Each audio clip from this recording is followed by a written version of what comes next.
우리가 겨우 해석할 수 있었던 건 한 줄뿐이었어. 보고 싶을 거예요. 지구에 또 놀러와요. 왜 모든 것이 거짓에 불과한 세상에서 어떤 사람들은 여전히 살아있다고 느낄까?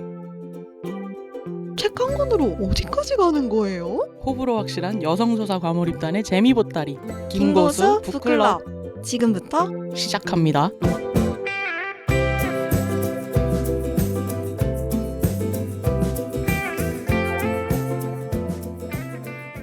안녕하세요. 김고수 북클럽에서 고구마를 맡고 있는 솔솔.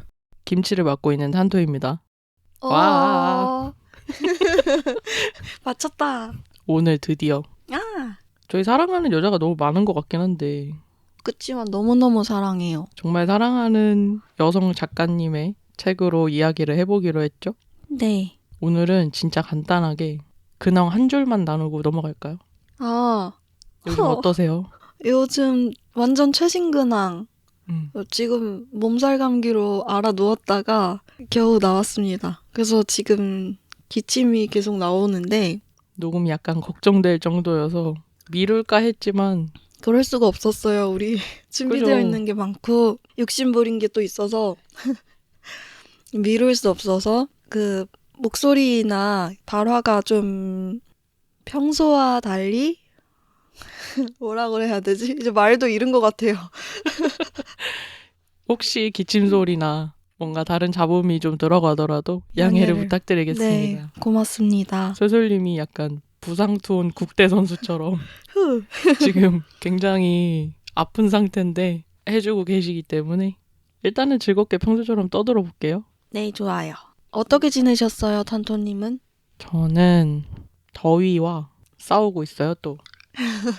굉장히 힘들어하거든요, 더위를. 너무 덥죠. 특히나 더 더위에 취약하시잖아요. 딱 요 시즌쯤 되면은 이제 밥맛이 조금 떨어지기 시작하고 정말 이게 얼마나 놀라운 발언인지 제 주변 지인들은 알 텐데 맞아. 제가 진짜 많이 먹고 맛있는 걸 찾아 먹고 해 먹고 하는 인간이잖아요. 와, 근데 여름이 되면 맨날 몇 킬로씩 왔다 갔다 할 정도로 입맛을 잃는 시기가 있는데 이제 오고 있어가지고 좀 걱정인 상황? 저도 걱정이 돼요. 그 맨날 연락하면 밥 대충 챙겨 먹었어 막 이러고 그냥 두부 구워 먹었어 이러고 마시니까 좀 걱정이 되는데 김고수를 위해서라도 잘 챙겨 드시길 바랍니다. 이번 여름도 무사히 지나갔으면 좋겠네요. 그렇습니다. 오늘 책 소개는 그래서 제가 읽어보려고 합니다. 와, 기대하겠습니다. 재밌게 읽어주세요. 사랑하는 만큼 읽어주세요. 작가님을 사랑하는 만큼. 어렵게 만드네. 양면의 조개 껍데기는 인간성에 관해 탐구하는 7빛깔 단편소설로 작가 김초엽의 세 번째 소설집입니다. 작가는 이 소설들을 쓰면서 우리 인간에게 고유하고 완전한 본질이라는 것이 없을 수도 있겠다는 생각이 들었다고 해요.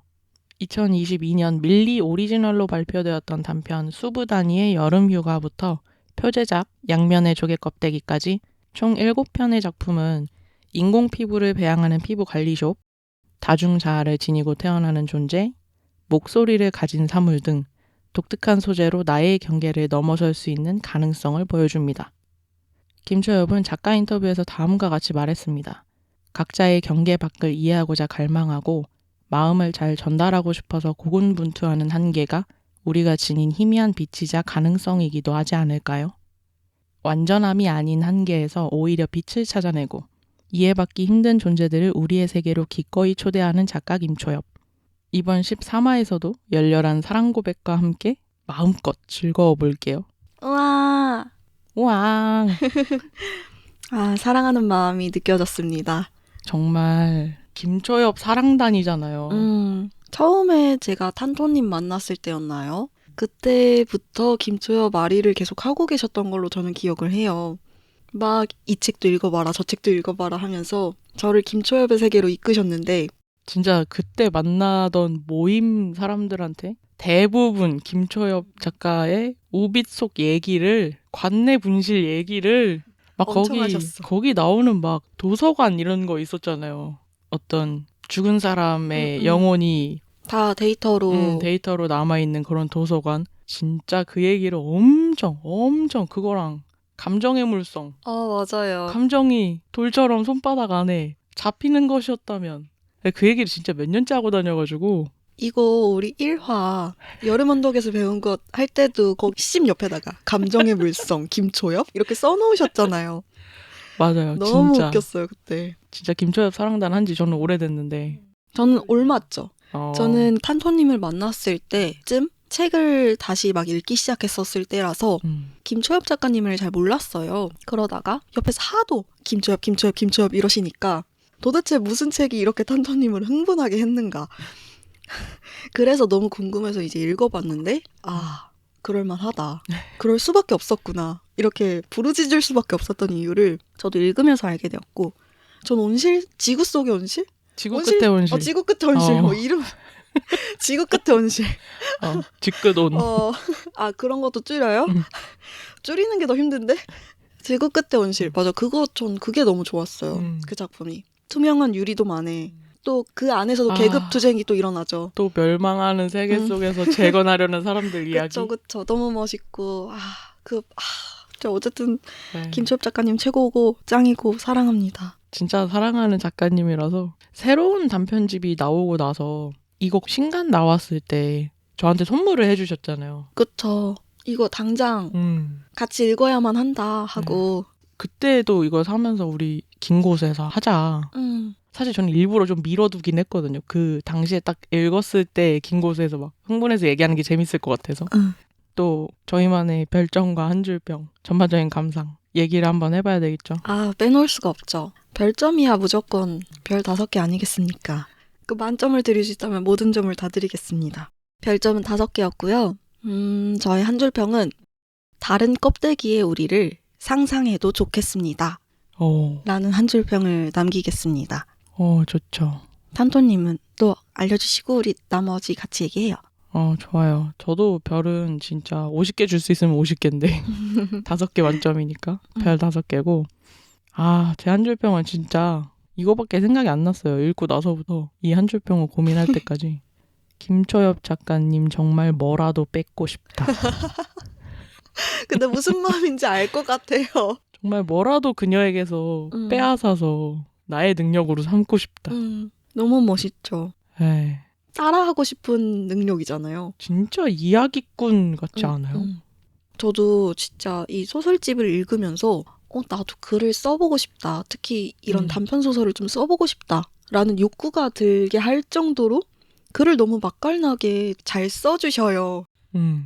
그래서 이 마음이 너무 이해가 됐어요. 작가님 뭐라도 하나 뺏고 싶다. 아니 심지어는 작가의 말도 잘 써. 작가 인터뷰도 잘해. 너무 열이 받는 거예요. 읽는 내내. 계속 진짜 짜증난다 이러면서. 근데 막 화내면서 인덱스 엄청 붙이고 화내면서 막 미쳐가지고 이러면서 욕하면서 막 좋아하기. 저거 막 좋으면 화가 나잖아요. 미간이 막 찌푸려지고. 그래서 막 갑자기 뭔가를 빼앗아서 저 능력을 내 능력으로 삼고 싶다. 뭐 이런 생각이 진짜 내내 들었기 때문에. 소설님은 한 줄평이 왜 이렇게 됐어요? 저는 여기 나오는 단편들을 쭉 읽을 때 일반적으로 우리가 갖고 있는 몸, 인간으로서의 몸이 아닌 다른 개체로서의 몸들을 많이 등장시켜 주더라고요. 이 묘 단편들에서. 그러다 보니까 몸이 주는 어떤 한계나 제한점이라는 생각이 저도 많이 들었고 그걸 벗어났을 때 나는 어떤 모습일까? 이런 고민을 좀 많이 하게 됐어요. 그래가지고 다른 껍데기의 나를 좀 생각해보고 싶다. 그리고 나뿐만 아니라 다른 존재들 모두의 형태를 또 다르게 생각해보고 다시 다른 방식으로 교류해보는 것도 재밌겠다. 라는 생각이 많이 든 책이었어요. 그래서 이런 한 줄평을 쓰게 됐네요. 그러게 껍데기가 어떤 육신? 육체, 육신 이런 거지만 그거에 의해서 우리가 영향을 받고 좌우되는 게 굉장히 많잖아요. 그래서 그런 것들을 좀 같이 얘기해보고 싶기도 하고 저한테 많이 생각이 남아서 이거를 꼭 쓰고 싶었어요. 책 속에서 뭐 잠깐 키워드만 말씀을 드렸었는데 총 7편의 단편이 있고 그중에 수부다니의 여름휴가나 비구름을 따라서는 다른 책에 실린 적이 있던 단편인데 그 7편 중에 혹시 인상 깊은 단편 같은 거 있었으면 하나 살짝 얘기를 하고 갈까요? 아, 진짜 7편 중에 인상 깊은다면 하나요? 또 시작됐어. 하나 고르는 게 진짜 제일 어려운데 음. 그래도 좀 기억에 많이 남는 거 있을까요? 되게 짧았거든요. 저는 이 7편들 중에서 되게 분량이 되게 짧았는데도 오히려 생각이 길게 남았던 거는 진동새와 손편지라는 작품이었어요. 전 이 작품이 진짜 너무 좋았던 게 일단 제가 새를 좋아하고 손편지를 좋아하거든요. 소재가 그래서 그랬는지 일단 마음에 들었고 그리고 이게 편지로 시작하잖아요. 그 하나의 전체 개체, 데이터 같은 것 같아요. 제 생각에는 어떤 데이터 칩 안에 들어있는 여러 개체들 중에 한 조각 개체가 유기체물로 내가 잠깐 몸을 이전하면서 그 우주선 안에서 벌어진 일을 다른 자아들에게 편지를 써서 이렇게 보내는 그런 형식으로 소설이 구성이 되는데 일단 그거부터 너무 그 도입부터 너무 마음에 들었고 이 마음에 들었던 소재가 너무 마음에 든 게 너무 많았어요. 이걸 하나하나 다 찝어야 되는데 여기서는 나가 막 탐사를 하다가 우주선을 발견을 하잖아요. 근데 그 우주선 안에서 시각 정보가 하나도 제공되지 않는 우주선이었다는 거. 그게 또 하나의 되게 신선한 감각을 불러일으켰어요. 저는 대체로 눈에 굉장히 많이 의존을 하면서 세상을 보고 받아들이는데 저는 시각 정보를 굉장히 많이 활용하는 사람이거든요. 근데 그렇지 않은 환경에서 시각이 배제된 곳에서 촉각으로 모든 것들을 설명하고 의사소통을 하는 그 지점이 일단 너무 저한테는 좋았고 그리고 그 언어 매체가 촉각 언어인데 심지어 진동새라고 불리는 어떤 생물체가 언어를 매개하는 역할을 하잖아요. 근데 단순히 그 생물체가 언어로서 도구화되는 게 아니라 진동새라고 불리는 생물체 역시 자기 나름대로의 성격과 특질이 있고 우호적이기도 하고 싫어하는 것도 있고 개성이 드러난다고 해야 될까요? 그 지점들이 굉장히 좋았어요. 맞아요. 여기 우주선에 원래 주인이 없는 상태였잖아요. 발견한 탐사선에서. 근데 보니까 시각 정보로 뭐 잡히는 것도 없고 청각 정보로도 뭘 잡을 수 있는 게 없고 모든 표면에 올록볼록하게 섬세한 홈이 새겨져 있고 건드리면 바르르 떨리는 재질이어서 우주선 표면 전체가 정보를 담고 있는 것처럼 보였다고 하거든요. 촉각으로. 그러니까 만져서 모든 것들을 이제 감각하고 내 손에 전해진 감각을 토대로 내가 인식을 하게 되는 거잖아요. 저는 일단 그 소재가 정말 마음에 들었어요. 저는 눈으로 보는 건 굉장히 쉽지만 손으로 만지는 거, 직접 만져보는 거, 그 감각은 존재마다 다를 거라고 생각하거든요. 내가 손이 조금 차갑거나 조금 따뜻하거나 좀 손이 크거나 건조하거나 뭐 이런 여타 차이에 따라서 이 감각이 나에게 어떻게 전해질지는 또 달라지는 거잖아요. 그래서 촉각 정보로서 그걸 언어로 사용해서 우리가 대화를 한다는 지점이 굉장히 매력적인 거예요, 저한테는. 근데 너무 첨언하고 싶은 거 있어요, 지금. 말씀하세요. 제가 좋았던 건 그걸 표현하는 김초엽. 김초엽 작가가 어떻게 썼냐면 그들은 촉각으로 촉수 끝이 표피로 덮여 대상의 표면에 넓게 접촉할 수 있는 신체 일부를 이용해 질감과 진동으로 정보를 얻었을 거야 라고 쓰거든요. 122쪽에. 근데 이게 전 김초엽 씨가 이렇게 쓰는 문장이 맥락을 모르면 남들은 그래서 그게 뭔데? 이렇게 할 수 있는 문장인데 제가 이런 걸 너무 좋아해요. 김초엽 씨가 쓰는 이런 문장. 저는 그 뒤에 문장이 더 좋은데 사실 제트들의 감각 세계는 빛도 소리도 없지. 하지만 그들은 서로를 건드리고 두드리고 진동을 만들어내며 세계를 알아갔을 거야. 거기도 좋죠. 사실 앞뒤로 한 장이 다 좋은데 이게 왜 좋냐면 지금 여기서 말하는 촉수 끝이 표피로 덮여 대상의 표면에 넓게 접촉할 수 있는 신체 일부라는 것은 그냥 손이에요. 지금 우리가 가지고 있는 손, 지구인의 손. 근데 이렇게 표현을 한다는 게 가끔 김초엽 작가가 정말 나랑 같은 지구 인간이 맞을까라는 생각이 들 만큼 외부에서 표현하는 어떤 것을 되게 잘한다? 이렇게 느껴지거든요. 단순히 손이라고 했었을 때 우리가 그냥 뭐 손이지 뭐라고 하고 넘길 것을 이렇게 구체적으로 부연 설명을 쭉 써줌으로써 생각도 안 해본 어떤 방식으로 그것을 묘사하고 보일 수 있게. 표현하거든요. 그 뒤에 사실 화자가 나에게도 그런 촉수 같은 게 필요했어 이런 얘기를 하거든요. 128쪽에 금속형 본체 조각으로는 인식할 수 없는 어떤 진동의 형태를 알고 싶었는데 부드러운 손이 필요했어. 대상을 완전히 감싸는 접촉 면적을 넓힐 수 있는 촉수 같은 것이. 이 화자가 돌고 돌아서 결국 나한테도 그런 게 왠지 필요해졌어 라고 얘기를 하는 거가 또 낭만적으로 느껴지거든요. 그러니까 얘가 이게 필요하다고 느끼는 것은 인간이 전하는 어떤 불완전한 소통을 자기가 오롯이 느껴보고 싶다는 느낌으로 저는 받아들였거든요, 요거를. 그쵸. 단순히 이게 언어가 정보가 아니라 그 안에 담긴 마음까지 받아들여 보려면, 이해하려면 이 진동의 형태나 감각을 직접 느껴야만 알 수 있는 거가 되는 거죠. 근데 지금 나의 금속 본체로는 그걸 오롯이 느낄 수 없는 것 같으니까 나한테도 그런 부드러운 손이 필요해져 라고 약간 고백하는 듯이 저는 이런 게 너무 김초엽의 낭만 같은 포인트거든요. 너무 좋아요. 이게 약간 나랑 다른 형태의 어떤 대상을 존재를 내가 알아보고 싶어. 그 존재의 본연의 마음을 느끼고 싶어. 라는 마음이 전해져요. 그래서 그게 좋아요. 그 따뜻한 마음. 제 언어의 한계는 이겁니다. 불완전한 언어의 한계를 이거 계속 어떻게 말을 느낀다. 해야 될까? 근데 진짜 매번 남한테 김초엽 사랑단으로서 정말 잘 설명을 해서 다 끌어들이고 싶거든요. 근데 이걸 내 언어로는 설명이 다 안 돼요. 진짜 안 돼요. 그게 너무 아쉽기도 아쉬워요. 하고 그래서 김초엽 작가가 더 멋지게 느껴지기도 하고 그렇거든요. 이것을 이야기로 어떻게 이렇게 짧은 이야기로 전달이 다 될까? 이 언어를 전달하는 거에 대한 얘기가 계속 나오잖아요. 진동쇠와 손편지에서는. 근데 이게 또 우리의 어투? 어조? 이런 이야기가 같이 담기기도 해요.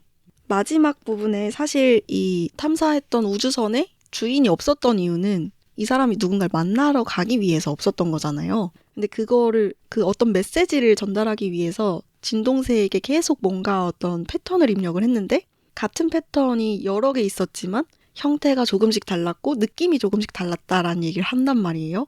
저는 그것도 되게 너무 좋았던 게 우리가 같은 단어, 같은 문장을 보더라도 제가 텍스트보다 대화로 소통하는 걸 더 좋아하는 이유가 그래서 그런 것 같아요. 지금 밥 먹었어? 밥 먹으러 가자 라는 문장만 내가 텍스트로 봤을 때는 그냥 그러려니 하는데 이게 어떤 어조와 톤으로 어떤 크기로 전달이 되느냐에 따라서 제가 받게 되는 느낌이 또 달라지거든요. 그리고 문장이라고 하더라도 그 뒤에 뭐 물결 표시가 들어갔느냐, 느낌표가 있느냐, 온점으로 끝났느냐, 뭐 이런 것들이 느껴질 때 받아들여지는 정보가 밥 먹으러 가자는 정보 그 이상이 되니까 그게 진동쇠의 그 고유한 특성으로 표현을 했다는 게 저는 너무 이 사람 천재 같은 거예요. 너무 좋아요. 이거 꼭 읽어보셨으면 좋겠어요. 그래서. 근데 진짜 진동쇠는 처음에 이렇게까지 좋지 않았어요. 근데 제가 이거를 또 어제 준비하면서 또 한 번 더 읽고 오늘 오는 길에 한 번 또 읽고 해봤는데 읽을수록 좋은 것 같아요. 그렇죠. 너무 좋아요. 저는 진동쇠와 손편지가 제가 갈구하고 있는 모습이기도 한 것 같아요. 같은 문장을 전달하더라도 최대한 사람들이 저만 그런 건 아닌 것 같은데 다들 마음을 좀 잘 전달해주고 싶어하는 욕구가 있잖아요. 내 마음은 그게 아닌데 저 사람이 오해하지 않았으면 좋겠고 그런 진실한 마음을 이 편 안에 담아놓은 것 같아요. 그런 시도들을 하는 어떤 생명체에 대한 그 부단한 노력을 여기에 담아놓은 것 같아요. 그게 너무 좋아요. 저랑은 또 살짝 감상이 다르긴 한데 전 사실 여기서 제일 인상 깊었고 좋았던 포인트는 인간의 언어가 너무 불완전하고 비효율적이라고 얘기하는 부분. 그게 좋으셨어요? 저는 굉장히 공감도 되고 너무 그걸 제가 간지러웠던 부분을 긁어주는 명료하게 써준 것 같은 그 여기에 이제 화자가 지구의 인간이 아니니까 느낌? 좀 외부적인 어떤 시선으로 그걸 표현을 해주잖아요. 언어라는 매개 자체도 이제 이 존재는 필요하지 않다고 하잖아요. 근데 인간은 그런 언어라는 매개가 있어야 소통이 되는데 불완전한 소통을 하면서 언어별로, 지역별로, 나라별로 번역을 해가면서 또 소실되는 언어 체계? 왜 그렇게까지 불완전한 소통을 더 비효율적으로 하고 있지? 근데 그 와중에도 어떤 소녀에게서 또 뭉클한 어떤 느낌을 받아 안았잖아요, 이 존재가. 저는 참 이 지점이 되게 시원했던 것 같아요. 여기 써준 지점이 127쪽에 제가 인덱스 붙여놓은 게 있는데 원래 우리 언어는 불완전하잖아요. 기록도 불완전하고요. 아무리 애써도 문자로 전하고자 하는 의미에는 왜곡이 생겨요. 우리는 문자 그 자체에 담긴 정보로만 서로 소통하는 게 아니거든요. 그래서 우리가 문자를 이렇게 수많은 다른 꼴로 새기는 거예요. 문자로는 마음을 온전하게 전달하지 못하니까 더 잘 전해보고 싶은 거예요. 어렵죠? 라는 말을 듣고 이제 이 화자가 그게 대체 무슨 의미였을까? 더 잘 전하고 싶어서 더 많은 불일치를 만들어내다니. 이런 파트가 있거든요. 저도 그 부분 인덱스 붙였는데 혹시 인덱스를 어디다 붙이셨나요? 정확히는. 더 잘 전하고 싶어서 더 많은 불일치를 만들어내다니. 저는 이 파트가 너무 좋았어요. 그게 저랑의 차이인 것 같아요. 저는 그 위에 문장에 붙였어요. 문자로는 마음을 온전하게 전달하지 못하니까 더 잘 전달해보고 싶은 거예요. 그건 이제 다양하고 흔한 인간의 모습, 저한테는. 저는 위에가 그래서 더 좋았거든요. 근데 그걸 조망하는 시선이 저는 좋은 것 같아요. 그랬구나. 더 잘 전하고 싶어서 더 많은 불일치를 만들어내더니 이런 비효율적이고 불완전한 소통을 쓰는 인간들아. 약간 이런 조망하는 시선이 짜릿했던 것 같아요. 저랑은 또 정말 다르네요. 저는 그 조망보다는 그치 맞지 인간이 그치 우리가 아무리 이렇게 소통이 어렵다고 하지만 그럼에도 불구하고 계속 하려는 이유는 결국 내 마음을 더 잘 전달해보고 싶어서구나. 역시 사람들은 다 그렇구나. 다 내 마음을 잘 전달해주고 싶다는 그런 마음이 한켠에 기본적으로 깔려있구나. 라는 마음이 들어서 그 약간 인간의 그러니까 어떤 인간이라고 하는 게 맞겠죠? 여기선 지구인이니까. 그 지구인에 대한 애정이 샘솟았거든요, 저는. 아, 그래요? 네. 정말. 다르다. 저는 이게 짜릿했던 또 다른 이유는 이걸 지금 저희가 문자로 보고 있잖아요. 이 책을. 그걸 쓰는 김초엽도 우리에게 더 잘 전하고 싶어서 더 많은 불일치를 만들어내는 중이구나라는 어떤 메타 깨달음.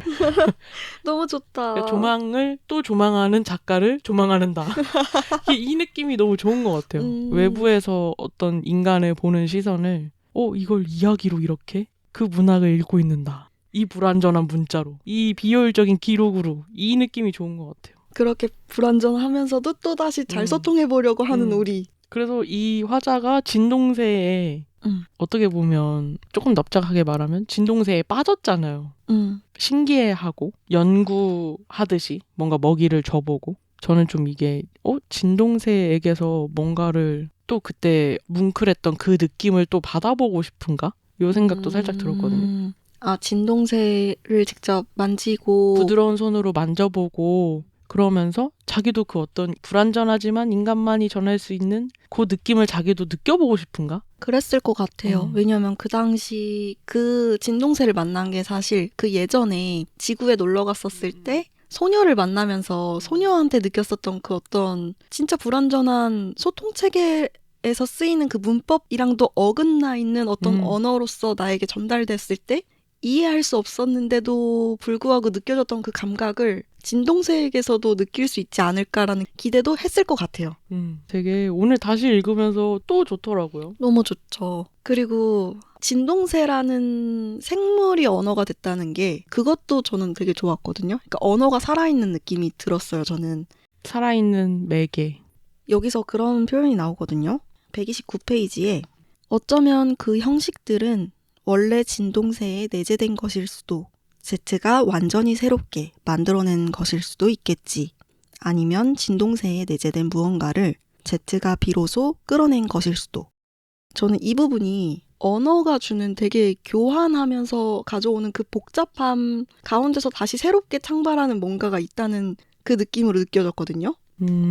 그래서 되게 언어가 살아있다라는 느낌을 굉장히 저는 많이 받았는데 단순히 언어가 문자로 끝나는 게 아니라 누군가가 어떻게 길들여서 어떻게 쓰느냐에 따라서 나도 그런 영향을 받고 내가 주기도 하고 언어랑 내가 단순히 도구적으로 이용하는 관계가 아니라 상호적인 관계구나 라는 생각이 많이 들더라고요.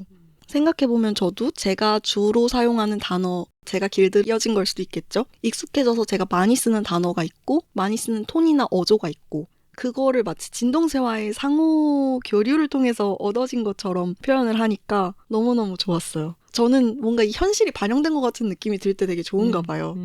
그리고 단순히 진동세가 그냥 받아들이는 걸로 끝나지 않는 거? 120쪽에 가보시면 내가 그 도구를 능숙하게 쓰지 못한다는 걸 깨달은 진동새가 나에게 짜증을 잔뜩 내는 바람에 한참 걸렸지만 결국 나는 진동새 한 마리에게 새로운 진동 패턴을 부여하는 데에 성공했어. 저는 이 진동새가 짜증을 낸다. 이거 너무 좋지 않아요? 저는 이거 설명이 지금 잘 안 되는 것 같은데 처음에 단어를 만났을 때 굉장히 낯설어서 어떻게 써야 될지 이 용어를 이렇게 쓰는 게 맞나?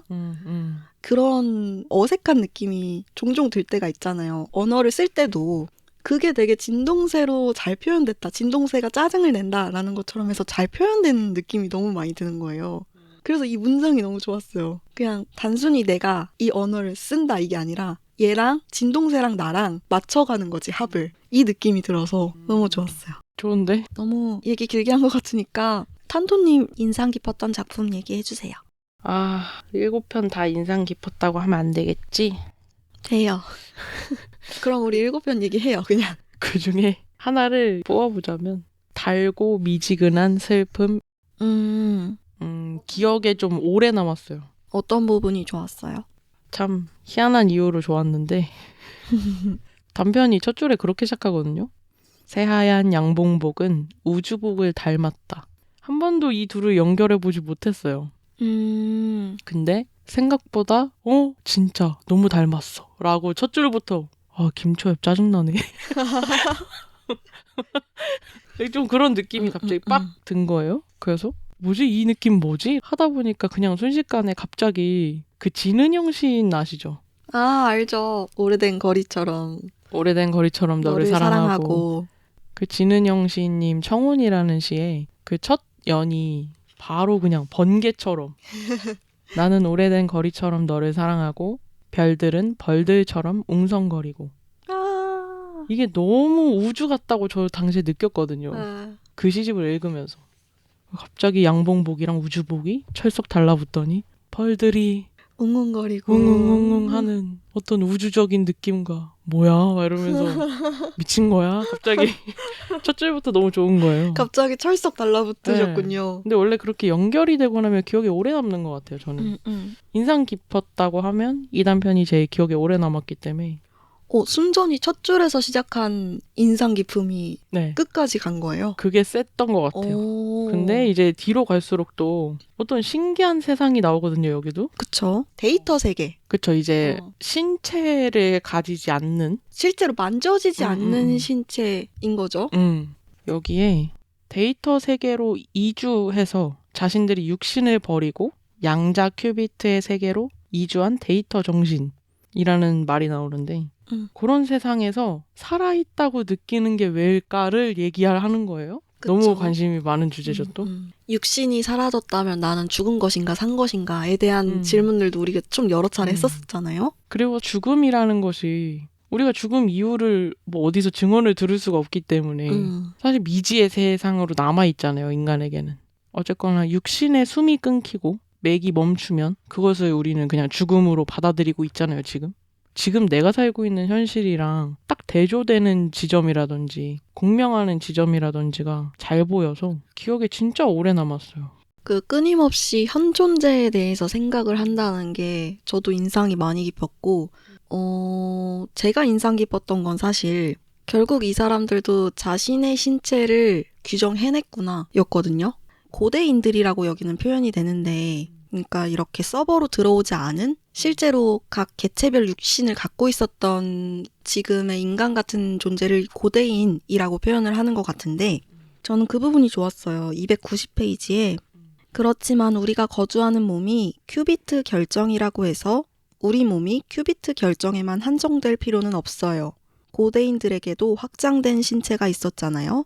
도구, 연장, 기술 같은 것이요. 분명 이 세계의 물리적 기반을 유지하는 장비들이 있을 거예요.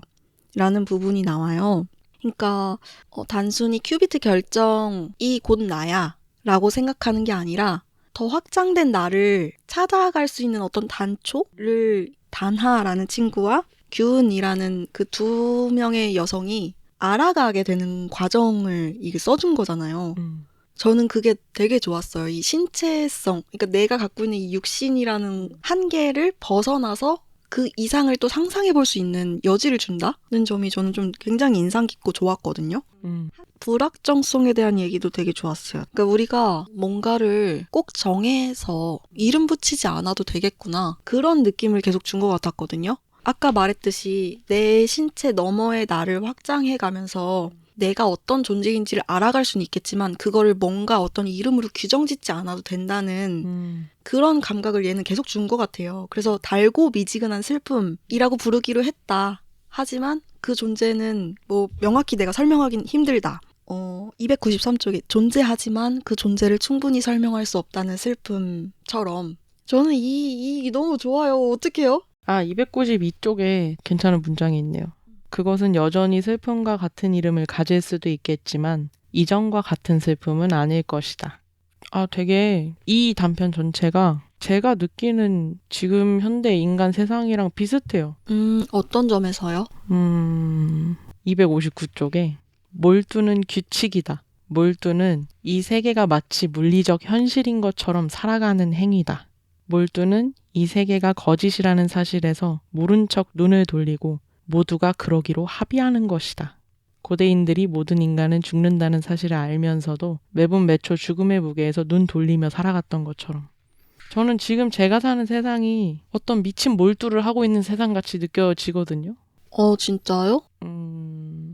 주변인들이 다 같이 뭔가 짜고 나를 속이고 있나? 나만 몰두를 못하고 있는 건가? 어떤 감각인지 정확하진 않지만 그런 거 말하는 거죠.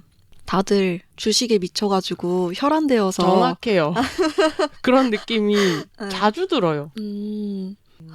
조금 옛날보단 덜하긴 한데 10년 전보단 덜하긴 한데 요즘도 여전히 어떤 절대적으로 좋은 가치가 있다고 생각하는 사람들이 생각까진 모르겠고 그런 것처럼 몰두해서 행동하는 사람들이 너무 많다고 느끼거든요.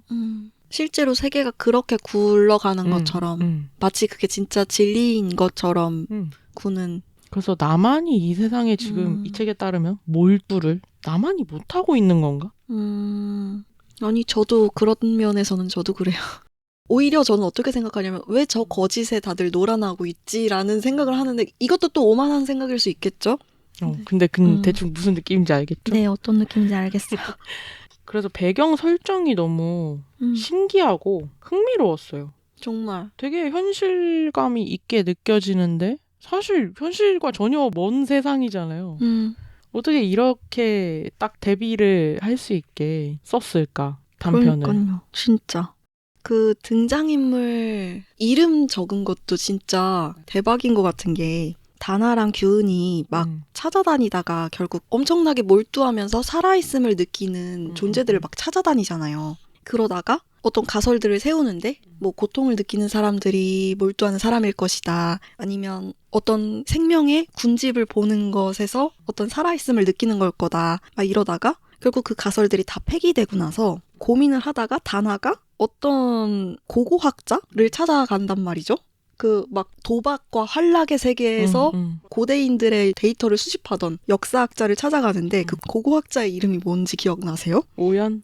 우연. 미친 사람 같죠? 미친 것 같은 거예요. 야, 그리고 이 책 전체에서 얘기하려고 했었던 게 결국은 불확정성에 대한 얘기였잖아요. 그게 이 우연이라는 사람의 이름이랑 너무 맞닿는 거예요.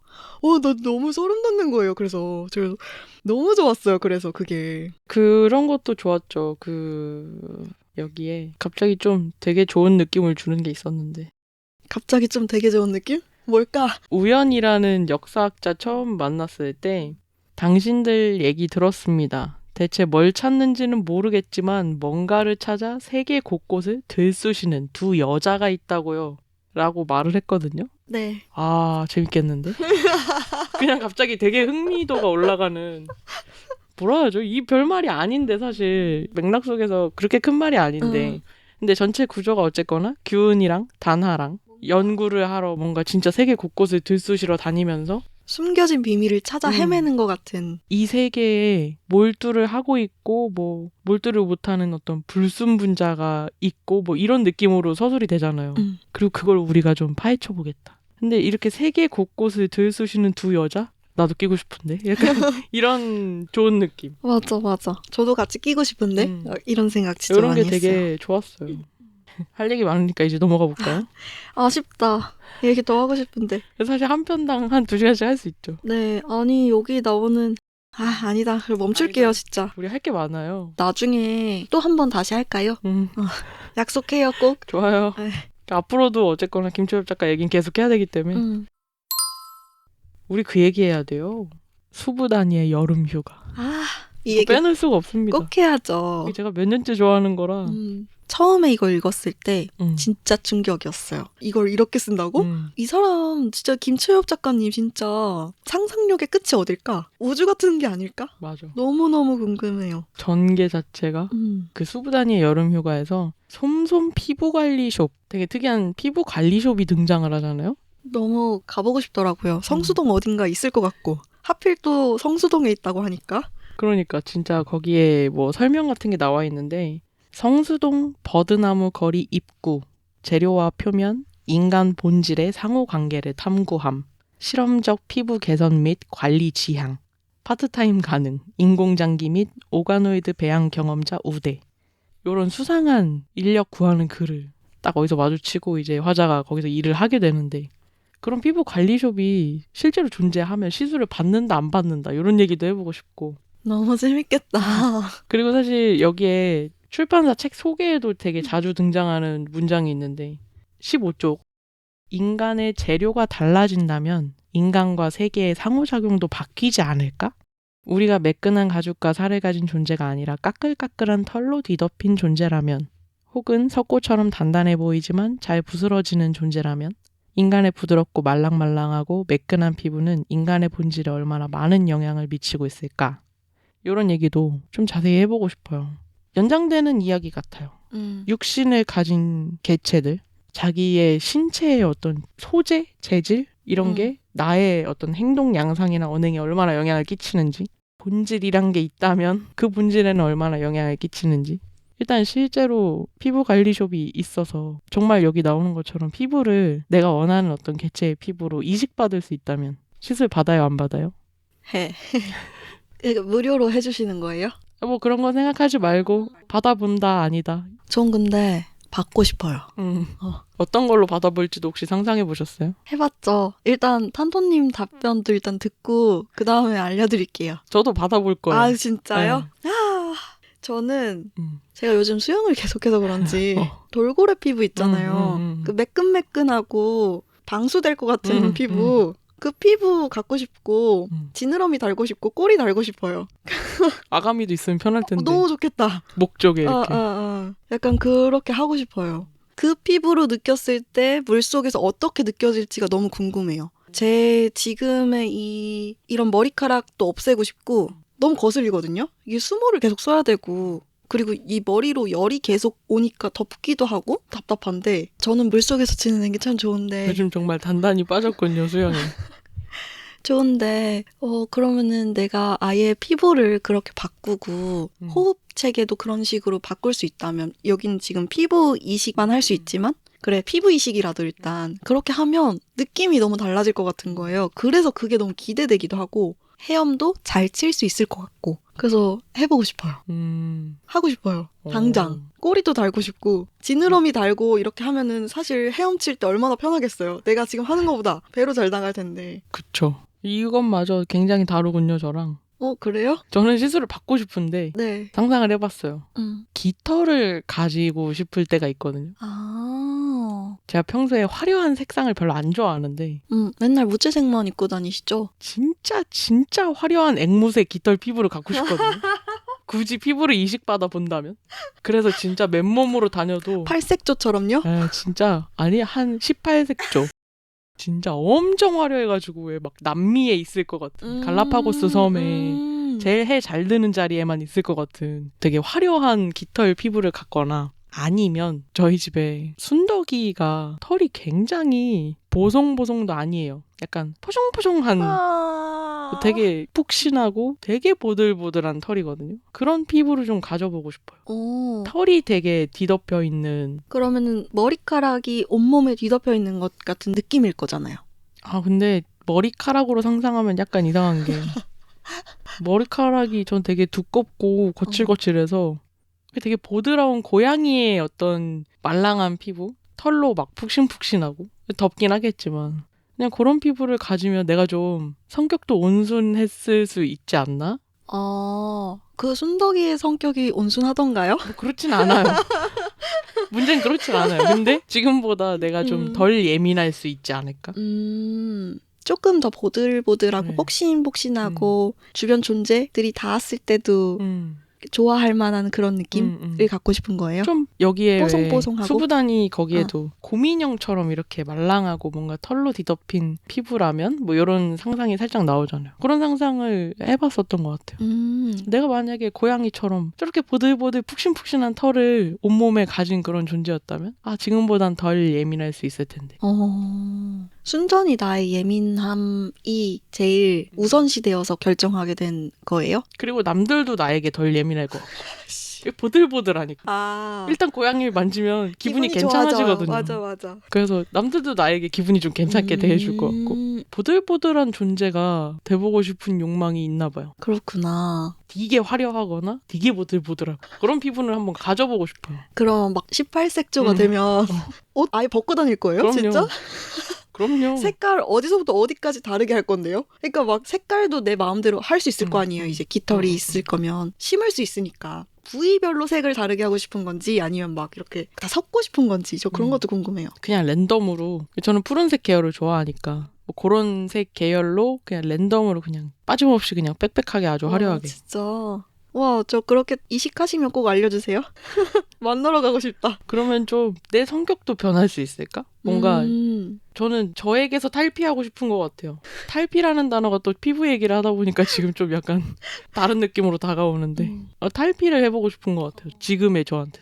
그러면은 탄도님은 나의 지금 어떤 신체가 나의 성격이나 이런 거를 결정하는데 큰 역할을 했다라고 생각을 하시나 봐요. 지금 말씀하시는 걸 듣다 보니까. 한 80% 굉장히 크게 영향을 끼쳤다고 생각해요. 그건 왜일까요? 예를 들면 요즘 제일 자주 듣는 말은 키가 몇이에요? 밥을 그렇게 많이 먹는데 생각보다 그거 치고는 말랐네요. 그런 말씀을 그냥 면전에서 하세요? 네. 그러니까 어떤 신체에 대한 피드백을 너무 많이 받고 자란 것 같아요. 저는 지금도 그렇고 뭐 다 연장선이죠. 이전에 뭐 살짝 얘기했던 것처럼 거기 남자 화장실 아니에요. 여자 화장실이에요. 하는 어떤 제재라든지 여자가 키가 너무 크고 발이 너무 크고 손이 너무 크다. 어깨도 너무 넓고 어쩌고 저쩌고 하는 이게 아무래도 첫인상이 외면으로 보여서 그런 거겠죠. 대부분 시각적인 어떤 외면으로. 몸에 대한 그런 신체에 대한 피드백이 지금 제 성격에 많은 영향을 끼쳤다고 생각해요. 그런 걸 워낙 많이 들어왔고 참 신기한 게 어릴 때는 키는 안 크고 왜 이렇게 뚱뚱하게 애가 밥 좀 덜 먹어야 되지 않겠어? 그러니까 내가 어떤 신체이건 그 몸에 대한 계속해서. 피드백을 너무 많이 듣고 자란 것 같은 거예요. 최근까지도 듣고 있는 것 같고. 예를 들면 이런 거예요. 영향을 받아서 제가 제일 신경 쓰는 부분은 일단 공공장소에서 화장실 들어갈 때 조심하는 거. 그리고 보통 독서 모임을 나가면 거의 대부분 여성이잖아요. 어깨를 굉장히 움츠리고 반쯤 접고 들어갑니다. 첫인상이 너무 커다랗고 길면 무서워하는 사람이 있을 것 같고 인상이 안 좋게 보는 사람이 있을 것 같고 거의 한 반쯤 접고 들어갑니다. 허리를 숙이면서 안녕하세요. 최대한 미소를 지으면서 목소리도 최대한 높고 보드랍게. 되게 기분 좋은 느낌을 줄 수 있도록.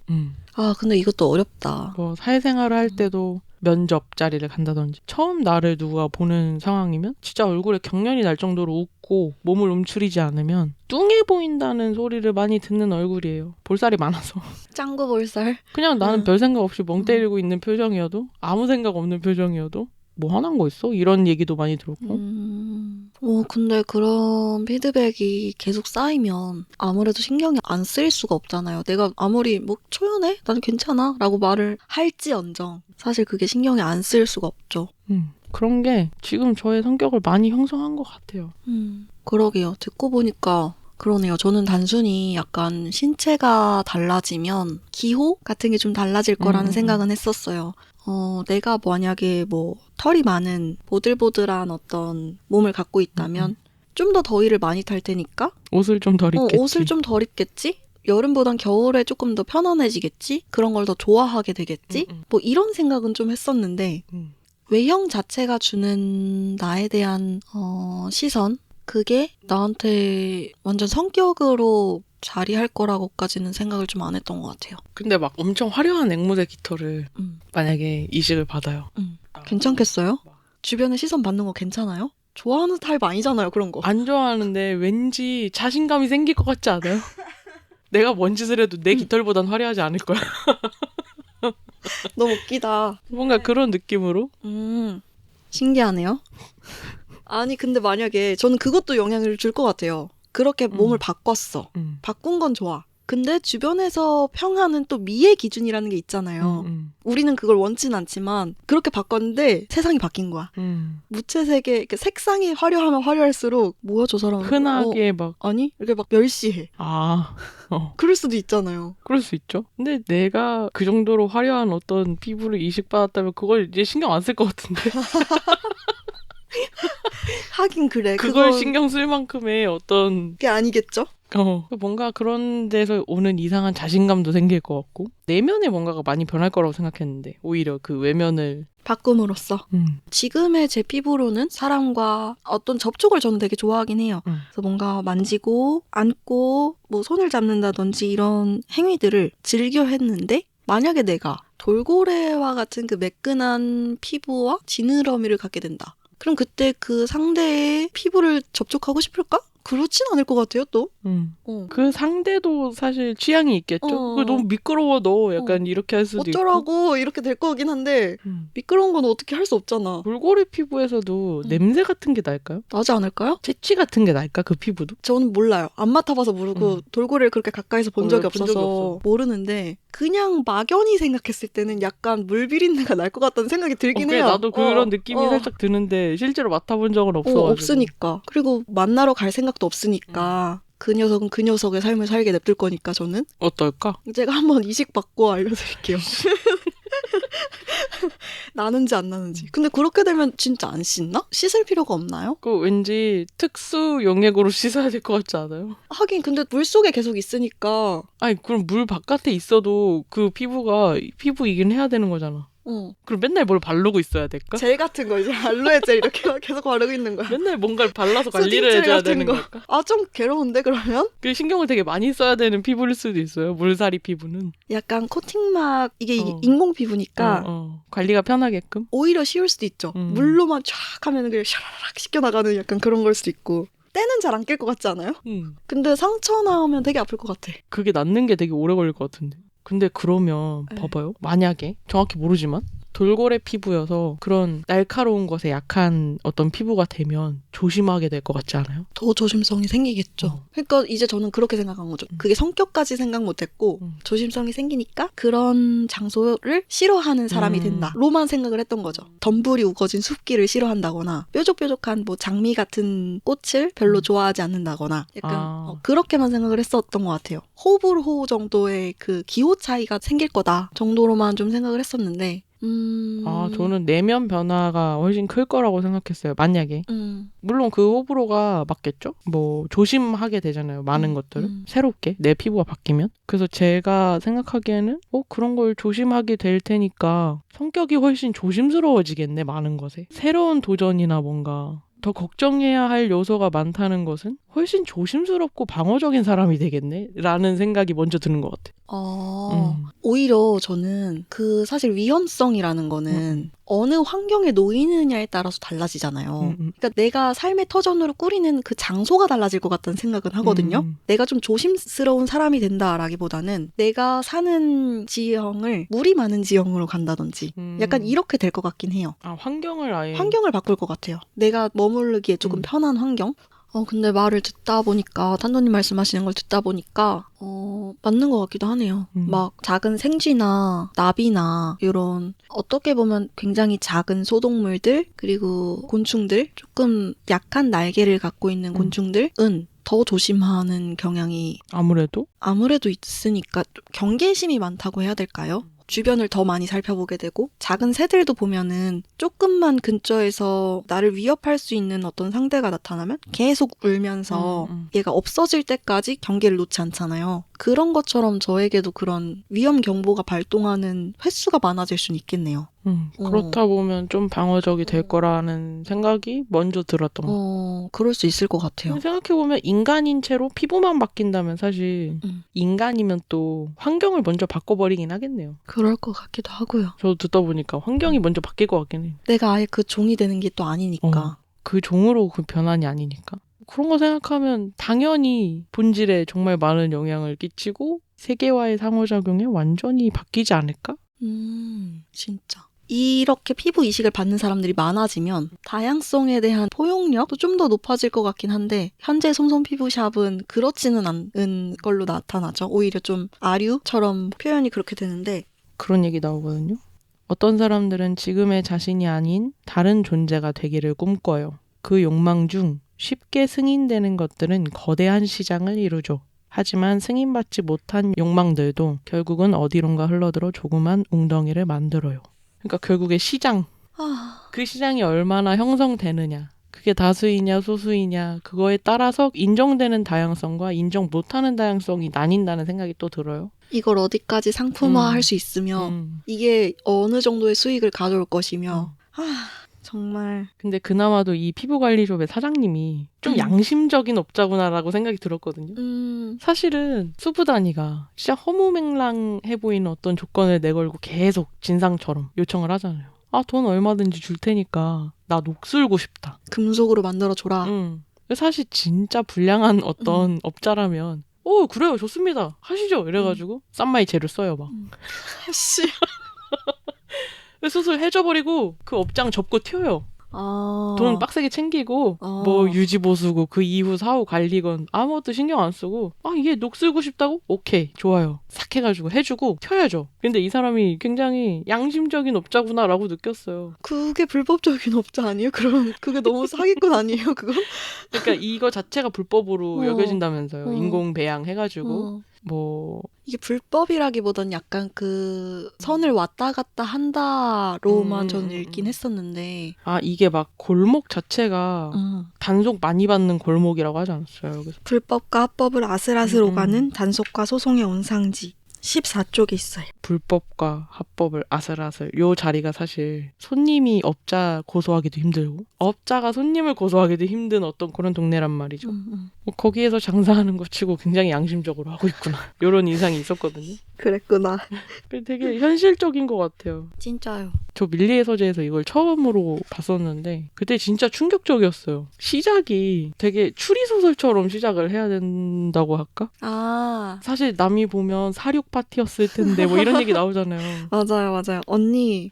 제가 다 설명할게요. 기겁할까봐. 일단 이래가지고 이러이러한 사정이 있었고 근데 얘가 이렇다는 거예요. 뭐 이렇게 전개가 되잖아요, 끝까지. 이것도 어떻게 보면 편지잖아요, 그죠? 편지죠. 그 사막 투어 가다가 겨우겨우 어떻게 연락을 한 건데. 인공 피부가 다 썩어가지고 부패해서 진짜 무슨 누가 보면 미친 사람의 사륙 파티 같았을 텐데 뭐 이러이러한 사정이 있었고 그래서 뭐 이렇게 어떤 생각을 했고 근데 이런 전개 방식이 끝까지 그 텐션이 잘 유지가 되는데 상상도 못한 사건들이 중간중간 나오잖아요. 막 안드로이드가 인간화를 했다가 인간과 결혼을 했다가 또 뭐 어떻게 이혼을 거치고 그리고 결국에는 그 피부숍에 와가지고 나 녹슬고 싶어요 이런 요청을 한다든지 이 연결이 되게 자연스러운데 자연스러운 게 신기했어요.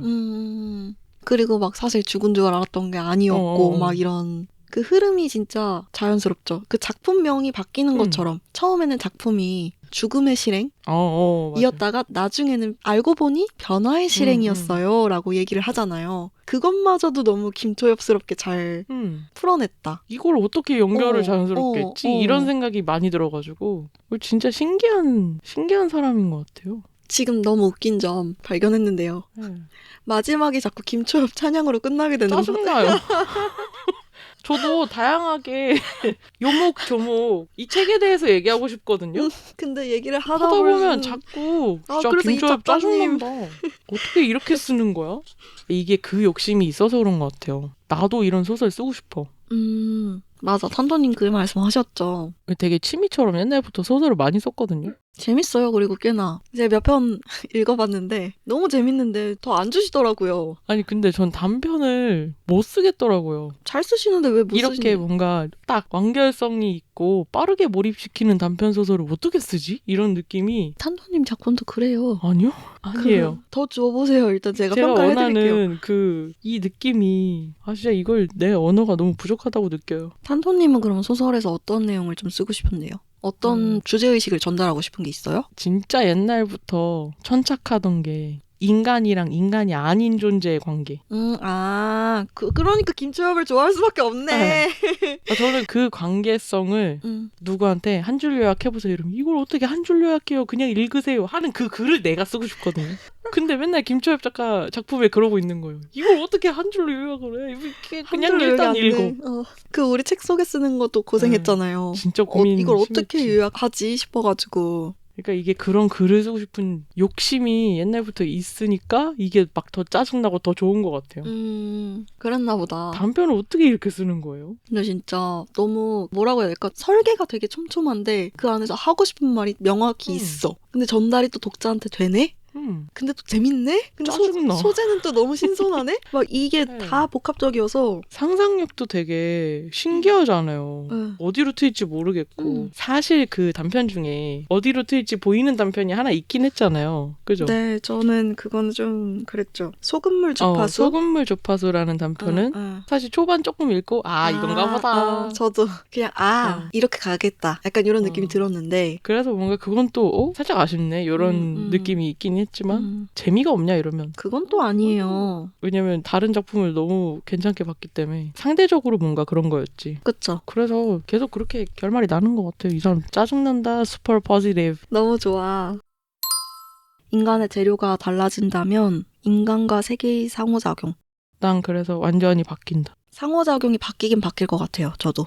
일단 세계의 시스템 자체가 좀 바뀌겠죠? 인간이 각자의 피부 타입에 맞춰서 잘 살 수 있는 어떤 구역 같은 걸 또 만들어 줄 것 같고 그걸 또 다시 상품화해서 팔 것 같기도 하고 그러니까 뭐 제가 만약 돌고래 피부를 갖겠다고 했으면 그 돌고래 피부도 안심하고 햇볕을 쬐일 수 있는 자외선 차단제 뭐 이런 게 판매되는 세상이 올 거고 그걸 또 광고할 거고 그치만 어쨌든 여러 방면으로 고려를 해볼 수는 있겠다. 세계가 단순히 지금은 인간의 체온과 편의를 위해서만 지금 구성이 돼 있잖아요. 뭐 에어컨 트는 것도 인간이 너무 더위에 취약해지지 않도록 하는 그런 게 있는데 이제 우리의 피부가 달라지면 받아들이는 게 달라질 거잖아요. 이 작품 속에서도 그런 얘기를 했었는데 23쪽에 피부가 엄연한 기능성 기관이라는 거였어요. 피부는 감염원과 화학물질, 가벼운 물리적 충격으로부터 몸을 보호하고 탈수를 막고 체온을 조절하고 외부 자극을 감지해요. 라는 부분이 나오거든요. 근데 이런 피부가 형태가 달라지는 거니까 그거를 감안하기 위한 여러 시도들을 많이 하겠죠, 세계에서. 그래서 세계와의 상호작용이 달라질 것 같고 또 그 안에서도 또 무리가 지어질까요? 같은 피부를 갖고 있는 사람들끼리 이제 막 소모임을 꾸려가지고 같이 막 동호회를 나간다든지. 그때도 국가 체제가 있을까요? 아예 단박에 무너지진 않을 것 같은데. 그때도 우리가 지구에 살까요? 그러니까 나는 그런 생각이 드는 거예요. 약간 지구에 만약에 산다면 그때도 국가 체제가 있을까? 왜냐면 지구는 적도에서 멀고 가까운 거에 따라 기후가 다르잖아요. 그럼 또 그 기후대에 맞는 피부 타입 집들의 존재들이 다 거기 그 지역으로 모여 살 것 같다는 느낌이 들어요. 그럼 국가 체제는 없어지지 않을까? 왜냐면 기후에 따라 이민을 가버리는 게 흔해진다면 그런 이민자들을 받아들이고 말고 이런 시스템은 남아있을 것 같은 느낌? 그 피부만 바뀌는 거지 사실 그거 말고는 그대로인 거잖아요. 그렇다면 체제는 그대로 남아있을 것 같아요. 그거보다 더 큰 권력인 거니까 결국은 그거를 쉽게 버리려고 하진 않을 것 같아요. 국가 원수들이 그걸 버릴까? 과연? 있던 걸 갑자기 없애진 않겠죠. 착취하기 좋은 체제니까. 오히려 우리나라로 오세요. 하면서 더 이렇게 뭔가 뭐라 그러죠 그걸? 유치하기 위한 시도를 하겠죠? 갑자기 좀 재미없다. 레몬과 라임처럼 내 안에 여러 자아들이 존재함을 느꼈던 적이 있나요? 저희 그 양면의 조개 껍데기 표제작에서 등장하는 셀브닌이라는 존재가 있죠. 셀브닌은 한 신체 안에 여러 자아가 깃들어 있는 존재인데 여기서는 셀리라는 셀브닌이 등장하고 셀리 안에는 레몬이랑 라임이라는 두 자아가 공존을 하고 있어요. 그리고 그게 지구인과는 또 되게 다르다라고 평가받잖아요. 지구인은 하나의 자아를 갖고 있고 셀브닌은 2개 이상의 자아를 갖고 있다고 평가되는데 궁금해진 거죠. 저는 저 안에서도 여러 자아가 있다고 느낄 때가 있는데 그건 우리는 얼마나 다를까? 셀브닌과 지구인은 그렇게 분류를 할 수 있는 건가? 라는 첫 번째 질문과 탄토님은 그런 다른 자아를 갖고 계실까? 라는 궁금함이 동시에 들어서 이런 발제를 좀 내게 됐어요. 셀브닌이 아님에도 내 안에도 여러 나가 있다. 그쵸. 저는 그렇게 느끼거든요. 네, 저도 그래요. 굉장히 다양하지 않나요? 네, 제 안에는 몇 개쯤 있나요? 요즘은 한 3개쯤? 원래는 몇 개였는데요? 뭐 수십 개였죠. 보통 이제 나의 모든 흠을 지적하는 어떤 자아와 감정의 부분을 검열하는 자아와 뭐 누구의 눈치를 보는 자아와 근데 그게 다 나라는 생각은 안 들었어서 다른 자아처럼 느껴졌었거든요. 요즘도 근데 생각해보면 그 김고사 할 때마다 느끼는 것 같아요. 어떤 걸요? 저는 너무 모순된 양쪽 생각을 다 가지려고 하는구나. 아, 그 균형을 맞춘다라고 하셨던? 맞아요. 그 균형을 맞추려는 반대쪽 놈이 하나 있고 그런 느낌인데요. 자아가 생각보다 많을 수 있을 것 같다는 느낌이? 그걸 자아라고 부를 수 있나 근데? 자아라는 걸 좀 정리를 해보고 갈까요 그러면? 자아. 자아라는 게 스스로자 나아 아니에요? 그러니까 내가 나라고 느끼는 거. 뭐 말뜻은 그렇긴 한데 하나의 육신에 하나의 자아 이런 게 너무 당연하다고 하잖아요? 그쵸. 막 진정한 나를 찾아야 돼요. 뭐 너는 지금 그건 거짓이야. 가면을 쓰고 있어. 뭐 페르소나야 어쩌고저쩌고. 뭐 이런 얘기를 되게 많이 하잖아요. 뭐 진짜 나를 위한 어떤 어쩌고. 근데 저는 그거 자체가 환상 같거든요. 진짜 나는 무엇이고 가짜 나는 무엇이고. 그러니까요. 그건 왜 가짜라고 생각하는데? 그러니까 불편하면 가짜인가? 라는 생각이 동시에 드는 거예요. 진짜가 뭔데? 진짜 진짜가 뭔데? 그 약간 혼모노 생각난다. 진짜와 가짜. 그쵸? 혼모노와 성예나 작가님. 니세모노. 그 책에서도 사실 많이 했던 생각인데 진짜와 가짜를 가르는 게 저는 결국 상황과 맥락이라고 생각하거든요. 편의상 이것도 이름 붙인 게 아닌가 싶어요. 연구하기 위해서. 사실 흥미롭긴 하잖아요. 나에게 어떤 진짜 숨은 나의 자아 같은 거는 원래 이런 모습이야. 근데 사회적으로 모두가 가면을 쓰고 평소에 나가 아닌 듯한 어떤 모습으로 누군가에게 비치고 뭐 그런 간극을 연구하기가 되게 흥미롭긴 하잖아요. 사람들이 관심 많은 주제이기도 할 거예요. 요즘 같은 경우에는 또 일터에서의 나, 어디서 진짜 편한 친구랑 놀 때의 나 사실 다르긴 하잖아요. 어느 정도. 그중에 어떤 게 진짜 나인가. 이런 주제는 사실 한 번쯤 해봤을 법한. 다들 고민을 많이 하시죠. 그 중에서 진짜 나는 무엇인가 라는 걸 찾아야 된다는 질문도 많고 근데 그 질문이 옳은가? 라는 질문을 다시 역으로 하게 되는 거죠. 요즘에는. 저도 처음에는 진짜 나를 찾아야 된다고 생각을 했었어요. 옛날엔 그랬던 것 같아요. 진짜 진정한 내가 있을 것이고 난 아직 그걸 찾지 못한 거야. 막 원석처럼. 어딘가 숨겨져 있는데 너는 분명히 너만의 특별한 뭔가를 갖고 있을 텐데 그걸 네가 아직 찾지 못해서 이렇게 방황하는 거야. 라고 처음에는 생각을 했거든요. 근데 이게 해를 지나면 지날수록 그게 맞나? 라는 생각이 더 강하게 오더라고요. 경험이 쌓여서 그런 걸까요? 해가 지날수록? 지금 김고수를 소설인가 하고 있는 나도 진짜 나고 집에서 김고수에선 차마 하지 못할 말들을 쏟아내는 나도 나거든요. 그쵸. 이제 지금의 저는 둘 다 굳이 따지자면 진짜 나 같은데? 진짜 나는 하나의 모습으로 어떻게 정형화된 건 아닌 것 같은데? 근데 그거는 사실 경험이 쌓이고 나이가 좀 지나고 나니까 든 생각이고 예전에는 저도 혹했어요. 완전 혹하죠. 혹할 만한 내용이긴 해요, 사실. 그리고 뭔가 그런 느낌이 있었어요. 아, 페르소나를 완전히 전환을 잘하는 나. 아, 맞죠? 그거에 약간 아, 또 그 멋짐에 프로다. 취해 있었구나. 뭐 그런 느낌 없어요? 직장생활 하다 보면 혼미해요, 정말.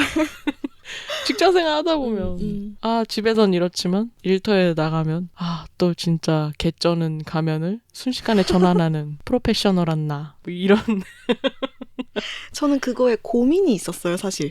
그 페르소나를 쓰는 것에 대한 고민이 있었어요. 내가 이렇게 이 사람 앞에선 이런 모습, 저 사람 앞에선 저런 모습으로 구는 게 너무 뭐라고 해야 할까? 진실되지 못한 것 같은 느낌이 저 스스로한테 드는 거예요. 이것도 웃긴 거죠, 사실. 그러니까 되게 뭐랄까요? 자아가 비대했던 거죠. 자아가 비대하니까 저 사람이 나에게 주는 영향은 생각을 못하고 그래서 내가 이렇게 반응하는 걸 텐데 분명히 우리는 같이 얘기를 하면서 이 장을 만들고 있기 때문에 저 사람에 대한 영향력도 분명히 나한테 있을 텐데 당시에는 그런 생각을 못하고 저 사람은 그냥 어떤 사물, 환경에 존재하는 어떤 사물이고 내가 이 사람 앞에서 거짓으로 어떤 행세를 하고 있다 라고만 생각을 했던 거니까 결국은 제 자아가 너무 비대했던 거죠. 저는 그렇게 생각을 해요. 그래서 당시에 그런 고민을 친한 친구들한테도 좀 했었던 것 같아요. 나는 너 앞에서는 이런 모습이 보이는데 다른 사람들 앞에서는 이렇지 못하는 것 같아서 그게 너무 거짓된 나인 것 같아서 그런 조각조각 나 있는 나가 싫다. 진짜 나가 뭔지를 잘 모르겠다. 이게 만약에 너한테 하는 게 가짜면 어쩌지? 고민이 될 때가 있다. 라는 말도 좀 했었던 것 같아요. 근데 이제는 알죠. 나라는 게 고정된 게 아니고 일단. 그래서 상대의 영향을 받아서 나도 바뀐다는 거를 알았고 그래서 제가 탄토님 앞에서 보여주는 제 모습도 나인 거고 탄토님이 아닌 뭐 다른 가족들 앞에서 보여주는 나도 나인 거고 내가 혼자 있을 때 있는 나도 나인 건데 내가 다른 존재들은 다 무시하고 그 영향은 다 무시하고 그냥 나 어떤 균일한 나 하나의 단일한 나로만 계속 나를 생각하고 있었구나. 그래서 내가 굉장히 답답했던 거구나. 그걸 좀 찾은 것 같아요, 저는. 어느 정도 나이 들고 경험을 쌓는 게 필요한 것 같긴 해요. 그렇게까지 생각을 해보려면. 그러게요. 이게 진짜 여러 번 고민을 해보니까 이렇게 생각이 저도 여기까지는 정리가 됐는데 여기서 아직 더 확장되진 못했거든요. 지금의 저는 이렇게 생각을 하고 있지만 뭐 바뀔 수도 있는 거니까 사실 이게 아닐 수도 있잖아요. 셀븐이라는 행성의 사람들이 타 자아들이 여럿일 수도 있고 이렇게 둘인 경우도 있고 그렇게 태어나서 그 자아들끼리 잘 조화롭게 지내는 법을 배우면서 큰다 뭐 이런 게 있었던 것 같은데 맞아. 근데 이제 여기 나오는 화자는 그걸 다른 행성에서 태어나서 못 배운 채로 습득을 못한 채로 둘이 그냥 그 지구인에게 입양됐다고 했었잖아요. 그쵸? 그래서 지구에서의 어떤 그런 중간중간 좀 성차별적이거나 이분법적인 어떤 상식들을 흡수하면서 그런 환경에서 자라서 그 둘이 좀 충돌하는 얘기를 써주셨는데 여기서는 그렇게 나오잖아요. 어떤 표면의 의식이 있으면 그걸 낮에는 이제 라이미가 표면 의식에 나와서 활동을 하고 밤에는 레모니가 그 무의식 저편에 잠들어 있다가 숨죽이고 있다가 나중에 이제 전환하듯이 둘이 표면 의식으로 얘가 활동을 하고 막 동시에 성대를 뺏어서 목소리를 내기도 하고 뭐 이런 식이잖아요. 근데 그게 그 둘이 내면에서 부딪히는 게 너무 익숙했어요. 뭐라 해야 될까? 제 안에 검열자와 저 이런 관계. 특히 그중에 레모니가 그 하는 대사마다 굉장히 어떤 나의 레디컬 페미니스트 친구 같은 그런 느낌의 맞아. 대사를 하잖아요. 진짜 웃겼어요. 둘이 막 충돌을 해서 분리 시술을 한 해 만에 뭐 하고 있는데 알고 보니 옛날부터 둘이 뭐 사이가 꽤나 안 좋았는데 제발 그 멍청해 보이는 원피스는 입지 마. 내가 그 천조가리를 입는다고 생각하면 끔찍하니까. 그러니까 뭐 예를 들면 이런 거잖아요. 라이미는 나의 뭐 여성스러운 어떤 굴곡 있는 몸 그 위에 샤랑샤랑한 어떤 원피스를 입는 걸 즐기고 그런 타입인데 그 안에 이제 다른 자아인 레모니는 그게 정말 개 싫은 거예요. 아 그럼 멍청해 보이는 원피스 좀 입지 마. 난 이 몸이 싫어. 뭐 신체가 혐오스러워, 역겨워. 맞아. 신체랑 나랑 친하지 않았던 거죠. 간극이 되게 커 보이고 괴리감이 커 보이고 그런 게 근데 되게 내 안에 검열자와 나 비슷한 대화처럼 느껴져가지고 사실 단 하나의 자아 이런 거는 안 믿기는 것 같아요. 이제 와서는. 옛날엔 진짜 나가 있을지도 몰라. 진짜 원석처럼 아직 빛을 발하지 못한 진정한 나가 있을 것 같아. 왜냐면 나는 이렇게 프로페셔널하게 가면을 자유자재로 바꿨으며 능력을 발휘하는 그런 앤데 진정한 나는 또 얼마나 더 프로페셔널 할 수 있을까. 지금도 이미 너무 멋있는데. 뭐 이게 약간 그런 환상을 좀 품고 살았던 것 같아요. 20대의 패기가 그런 데서 나왔나 보죠. 멋있다. 좀 귀엽네요. 그거에 취해서라도 뭐 어떻게 잘 살아냈으니까 지금 돌이켜 생각해보면 지금은 좀 창피하긴 해도 그땐 잘 살았으니까 그런 걸 생각하니까 그냥 너무 여러 자아들이 제 안에 스쳐가고 생겼다가 사라지기도 하고 가끔 좀 멀어지기도 했다가 아예 그런 생각 안 해보다가 갑자기 뭐해? 막 약간 이런 갑자기 튀어나오는 검열자도 있고 그런 것 같아요. 그 갑자기 튀어나오는 검열자 하시니까 진짜 공감이 많이 되는 게 저도 그런 것 같아요. 엄청 슬픔에 빠져서 막 엉엉엉 울면서 한 몇 시간을 보내요. 그런 때가 있거든요. 그런데 갑자기 야 정신 차려 너 지금 뭐 하는 거야? 라는 머리에 어느 한 복판에서 갑자기 툭 하고 나를 건드리는 뭔가가 확 오거든요. 그럼 그때 갑자기 눈물이 확 멎어요. 그러면서 나 지금 뭐 한 거야? 나 왜 여태 이러고 있어? 막 이런 생각이 갑자기 저도 모르게 진짜 전환처럼 의식이 확 바뀌어버리는 느낌이 너무 많이 드는 거예요. 그런 거 보면 진짜 내 안에 내가 하나라고 말하기는 어렵다. 그리고 주로 내가 보고 있는 시선이나 관점이나 시야 이런 것들이 곧 나일까?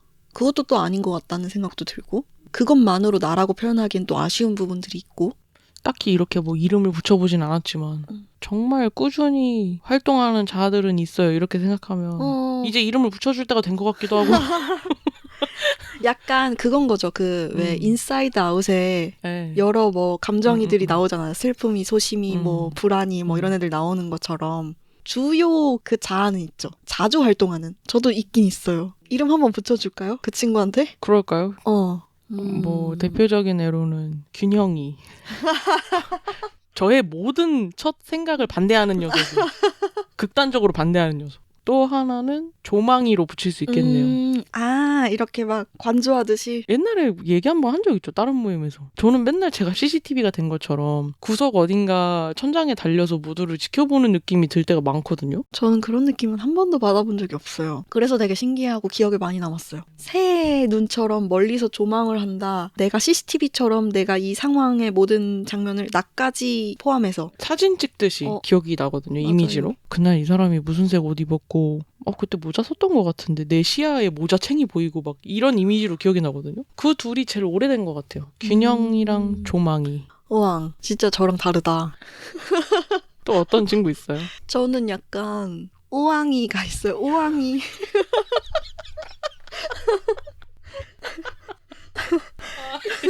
힘 빠져. 왜? 아니 웃긴데 힘 빠져. 우왕이란 단어를 너무 우왕. 신기해. 보자마자 우와 이렇게 하는 게 저는 진짜 많거든요. 뭔가 우왕. 놀라움? 감탄? 너무 신기하고 재밌고 신선하고 그냥 뭔가 새로운데 반가워요. 그래서 우왕 이렇게 하게 되는 우왕이들이 있거든요. 웬만하면 주변에 그런 우왕을 좀 많이 하는 것 같아요. 우왕. 제 주변에서 제일 많이 하는 분이에요. 제 주변에는 보통 우왕하는 사람이 없거든요. 요즘 들어 새롭게 입주한 아이가 있는데 네. 아휴 하는 애가 있어요. 아휴 하는 한수미가 한 명 생겼어요. 이게 다 아르바이트를 하면서 생긴 일인데요. 약간 제가 이렇게 불평불만이 많다는 생각을 못 했었거든요. 근데 자꾸 막 손님이 많아지고 손님이 요구하는 바가 많아지고 그러면서 막 사람 앞에서 초조하게 볼펜 딸깍딸깍 이러면서 저를 약간 압박하는 그런 손님들이 줄 서서 있을 때 속이 너무 갑갑해서 왜 여기로 왔을까 막 이런 한숨 쉬게 되는 그런 자아가 요즘 생겼거든요. 그러면서 막 불평불만이 좀 생긴 것 같더라고요. 자아라기보다는 감정적 반응? 감정적 반응? 감상? 근데 그게 원래는 그냥 이런 걸로 이렇게 스트레스를 많이 받는 타입이 아니었어요. 와, 근데 지금 최근에 혹시 체력이 조금 힘들어서 아파가지고 그래서 그랬나? 더 불쑥 올라오는 그런 그랬던 것 같기도 해요. 한시적인 애 아닐까요? 그럴 수도 있겠다. 그 최근 일주일이 정말 그랬었거든요. 월화수목이. 이게 원래 몸 상태가 안 좋으면 진짜 그 정신 상태도 안 좋아지거든요. 이게 잠이 부족한 날도 그렇고 감기 걸려서 최근에 며칠 계속 앓았다 했잖아요. 그래서 더 그럴 수도 있어요. 몸이 힘들어서. 그런 것 같기도 해요. 그러니까 목소리가 잘 안 나오니까 말을 해야 되는데 그렇게 제안을 하시면 말을 또 다시 해야 되잖아요. 총체적으로 힘든 상황이어서 나온 반응 같은데요, 이 친구는? 그렇군요. 그런가 봐요. 왜냐면 강제로 이걸 계속 해야 되는데 사실 누가 강제로 시키는 거 잘 하기 싫어하잖아요. 우리 둘 다 그런 타입 아니었어요? 안 하죠. 일단 시키면 잘 그 안 하는 와중에도 타입이죠. 해야 한다면 가급적 남들에게 친절하고 싶잖아요. 우리 둘 다 좀 그런 타입이잖아요. 그래서 그 친구가 좀 약간 갑자기 튀어나왔구나. 그랬을 수도 있을 것 같은데. 그럴 수도 있겠네요. 그런 걸로 해요. 왜냐면 이 친구가 지금 전 마음에 들진 않거든요. 그 녀석은 곧 네. 갈 거예요, 그러면. 근데 한편으로는 이 녀석이 마음에 안 드는 것과 별개로 지금 탄도님이 말씀해주신 것 중에서 저도 공감을 하면서도 약간은 아니었으면 좋겠다라고 생각하는 부분이 있었는데 몸이 힘들면 정신도 영향을 받는다라는 말씀을 해주셨잖아요. 저는 그게 사실 그러니까 제가 진짜 안 아프다가 아프니까 더 힘들어서 그렇게 느끼긴 했지만 그게 우리의 어떤 건강 신화를 자꾸만 강화하는 건 아닐까라는 생각도 저는 동시에 하긴 하거든요. 그러니까 아프지 말아야 돼, 건강해야 돼, 몸이 힘드니까 봐봐, 너 정신까지 힘들어지잖아 라는 그 일련의 흐름으로 가는 게 저는 약간 아쉬울 때가 있어요. 그러면 정말 몸이 아픈 사람은 정신이 힘든 사람이야? 정신이 힘들 가능성이 더 커지는 사람이야? 가 돼버리니까 저는 그거에 대한 아쉬움이 좀 있어서 그런 말을 웬만하면 그거랑 연결지어서 말하고 싶진 않거든요. 체력부터 챙겨야 돼. 결국은 네가 힘들면 너가 여유가 없으면 주변한테도 잘 못하게 되고 너 스스로도 원래 너의 모습에서 달라질 거야 라는 게 조금 몸으로 체감을 하니까 이해를 하면서도 그건 아니었으면 좋겠다라는 마음이 한편으로는 같이 들어요. 지금 얘기해준 거는 그냥 지금 제가 듣기에 약간 워딩 문제이긴 한데 워딩의 차이? 그러니까 저는 몸의 어떤 컨디션, 상태 뭐 그게 아픈 것이든 안 아픈 것이든 일단 몸의 최근의 상태 그리고 정신의 어떤 최근의 상태 이런 게 서로한테 영향이 크다고 보는 축이에요. 평균적인 상태 같은 게 있겠죠. 뭐 최근 한 달 동안에 최근 며칠 동안에 정신도 그럴 거고 그런 걸 좀 가늠을 할 수 있다면 그게 만약에 없던 고통이 갑자기 최근에 생긴다든지 몸이든 정신이든 그러면 서로 영향을 무조건 주고받는다고 믿는 편이에요. 그러니까 무조건 얘가 아프면 얘도 아파. 요 느낌은 저도 아니에요. 그러니까 약간 지금 워딩 문제라고 느끼거든요. 이해했어요. 근데 어떤 느낌이냐면 내가 최근에 갑자기 뭐 없던 통증을 만약에 몸에 만성 통증을 가지게 됐어요. 최근에 정말. 근데 그러면 당연히 그 고통에 할애되는 에너지가 있다고 생각해요. 그리고 그게 어떤 나의 다른 사람에게 쏟을 수 있는 에너지를 좀 갉아먹는다고 생각해요. 그거를 좀 평균 상태를 적응을 하고 나면 사실 같은 수치의 고통이더라도 또 다른 어떤 건강 상태는 또 맞춰질 수 있다고 생각하거든요. 그러니까 둘이 상호적으로 영향을 많이 준다. 고 생각하는 편. 뭔지 알겠죠? 최근에 어떤 평균적인 컨디션이 상호적으로 영향을 많이 준다.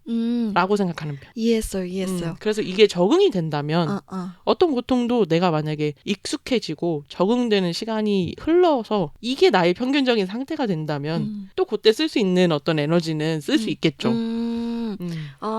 그러니까 급작스러운 변화가 초래한 그 적응의 과정인 거다. 그 적응의 과정에서 잠시 튀어나온 이 한소미가 있는 거다라는 말씀이신 거죠. 그런 반응 같다. 그거 느꼈어요.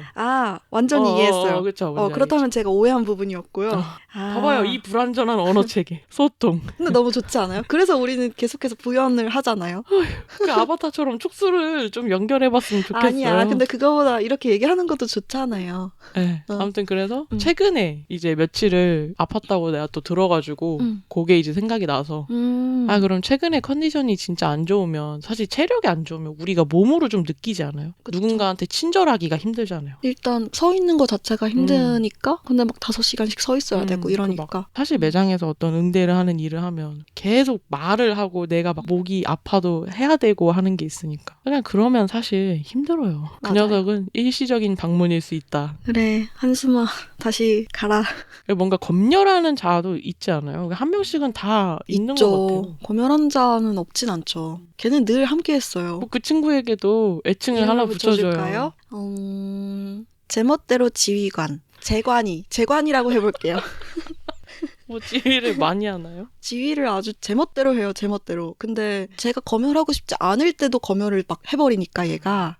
그래서 제멋대로라는 이름을 붙였고요. 근데 그 지휘에 휘둘리지 않고 저도 제멋대로 연주를 하는 재현이도 또 있거든요. 그러니까 이제 재관이와 재현이의 싸움이 시작될 때가 있죠. 자강두천. 없으세요? 그러니까 아무리 검열이 들어와도 그럼에도 불구하고 나는 그냥 간다 하는 친구도 있잖아요, 속에. 검열이가 이길 때도 있지만 그냥 연주하는 연주가가 이길 때도 있잖아요. 그쵸. 어느 순간 진정한 나는 심판 정도가 아닐까? 판정승. 여기입니다. 그 손 들어주면 이번엔 여기. 이 녀석이 이겼다. 진정한 나라는 것은 결국 그럴 수도 있겠다. 한 발 빠져서 판정승이나 내리는 심판이 아닐까 이런. 근데 그 역할이 중요하죠. 판정이를 하나 만들어야겠네요. 판정이 하나 만들어주세요. 그 정도 같아요. 그동안 얘기하면서도 많이 느끼지 않았어요? 뭔가 아니? 막 이렇게 하고 갑자기 반대 얘기하고 이렇기도 한데? 아니? 그치만 이렇기도 한데? 아니다. 결론은 이렇게 가자. 근데 진짜 지금 많았어요. 이 상황이 웃기다. 조망하는 나. 그러니까 이게 계속 제일 오래된 애들이에요. 너무 자연스럽게 그렇게 가요. 저도 몇 번 만난 것 같아요. 그 자주 탐토님의 그 만났을걸요? 자아들. 지금 말씀해주신 그 자아들을 많이 만났어요. 저한테 보여주지 않은 자아도 있으시겠죠? 저도 있거든요. 아, 그래요? 그럼요. 나중에 기회가 된다면 보여드리겠습니다. 그 모든 게 나다. 그 모든 게 나다. 김초엽의 모든 작품에는 부연 설명이 많이 필요한 이해받기 어려운 존재들이 등장한다고 느꼈습니다. 인간인 우리가 말하는 이해란 무엇일까요? 다른 존재를 이해한다는 것은 또 무엇일까요? 저는 이 이해라는 단어가 되게 자주 쓰이지만 되게 어려운 단어 같아요. 저도 지금 탄토님이랑 오늘 김고수 녹음을 하면서 그리고 어제 이 녹음 준비를 하면서 이해된다, 알겠다, 이해했어 라는 말을 아마 많이 했을 거예요. 제가 눈치채지 했을 때도 했을 거고 제가 눈치챘을 때도 이미 하고 있는 저를 발견했으니까 그만큼 저에게 있어서 이해라는 단어는 되게 많이 쓰이지만 쉽게 쓰이지만 그만큼 쉬운 단어는 아니었거든요. 그래서 이런 얘기를 좀 같이 해보면 좋겠다 싶었어요. 조금 쉽게 접근을 해보려면 이해한다 혹은 이해받았다고 느끼는 순간들이 혹시 있으세요? 되게 웃긴 게 내가 이해한다는 되게 많은 것 같은데 내가 이해받았다라는 건 없는 것 같은 걸로 봐서는 제가 지금 굉장히 단단히 착각 속에 빠져 있구나 라는 걸 이해하게 되었죠.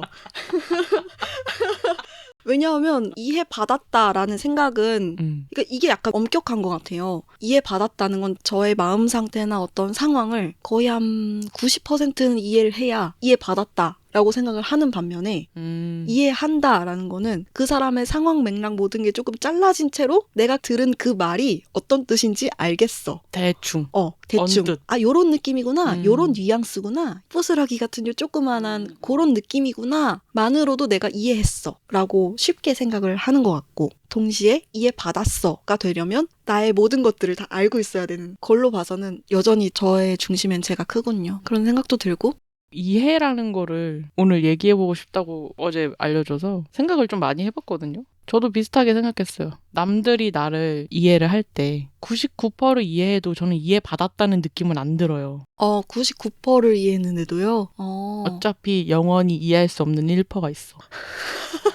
영원히 이해받을 수 없는 어떤 것들이 있다고 느껴요. 완전한 이해를 기대하는 것 같아요, 여전히. 완전한 이해가 아니면 이해가 아닌 아니야. 거예요. 이해받은 게. 생각해보면 근데 이해했다고 느낄 때는 뻔하지 뭐. 한 1%만 이해해도 이해했다고 착각하는 것 같아요. 우리의 대화에서 지금 내가 대답을 할 수 있구나 만 되면 약간 어느 정도 이해했어 라고 생각을 하는 것 같아서 근데 그게 자꾸 심화되거든요. 저는 지레짐작을 하고 싶지 않은데 지레짐작과 추론과 그런 판단을 하고 싶지 않은데 분명 그 타인에게도 저만큼의 어떤 고뇌나 뭔가 또 다방면의 어떤 생각들이나 경험이 제가 모르는 게 훨씬 많을 거 아니에요? 그래서 판단을 하고 싶지 않은데 한 1%만 그 본인 입에서 확인을 받으면 뭐 나머진 뻔하다 이렇게 생각을 자꾸 하게 돼요. 아, 저보다 정도의 차이가 되게 크시네요.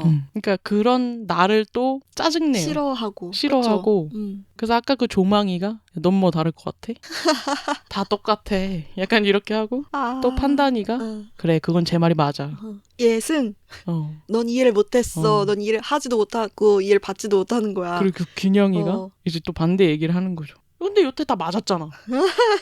추론이 대충 다 맞았잖아. 너의 데이터를 무시하는 거야? 그건 또 아니잖아. 이제 얘는 빅데이터야. 그러니까 이게 계속 반복인 거야. 나를 검열했다가 판정승 내렸다가 아니? 하고 반기 역전승. 들었다가 결국 인생사 이런 거야. 조망했다가 이거 계속 반복인 거예요. 진짜 근데 그런 착각이 너무 쉽게 빠르게 편하게 돼버리는 거. 이해라는 주제가 되면 그리고 이게 단어끼리 붙어 다니는 애들이 있는데 이해 옆에는 공감이가 있어요.